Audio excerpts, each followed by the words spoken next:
Hello friends, ఈరోజు మీకు ముందుకు ఊరికి ఆనుకోనున్న 60 ఫీట్ బ్లాక్ టాప్ రోడ్కున్న 4 ఎకరాల వ్యవసాయ భూమి మీ ముందుకు తెచ్చాం ఫ్రెండ్స్. చూడండి, ఈ ల్యాండ్ చూడండి, చక్కగా 4 మూలలు కడీలు వేసేసి ఎలాంటి బౌండరీ ప్రాబ్లమ్స్ లేకుండా పర్ఫెక్ట్గా ఉంది.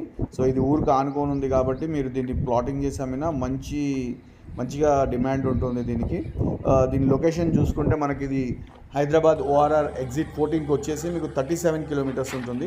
శ్రీశైలం హైవేకి వచ్చేసి మీకు 3.5 కిలోమీటర్స్ ఉంటుంది. ఇది వచ్చేసి మీకు ఆమన్గల్ మండల్ వస్తుంది, రంగారెడ్డి డిస్టిక్ వస్తుంది. ముత్తుంజాపల్లి అనే ఊర్లో విలేజ్లో ఉంటుంది ఇది. సో ప్రైస్ పరంగా చూసుకుంటే వీరు పర్ ఎకర్ వచ్చేసి 1.3 అంటే 1,30,00,000 చెప్తున్నారు. మీరు కూర్చొని మాట్లాడితే స్లైట్లీ నెగోషియబుల్ అవుతుంది. సో దీనికోసం ఇంకేమైనా వివరాలు కావాలంటే మీరు స్క్రీన్ పైన కనిపించే నెంబర్కి కాల్ చేయండి, మమ్మల్ని ఫాలో చేయండి. ఇంకా ఏమైనా కావాలనుకుంటే మీకు కొత్త వీడియోస్ మేము పెడుతూ ఉంటాము. థ్యాంక్ యూ అండి, థ్యాంక్ యూ వెరీ మచ్.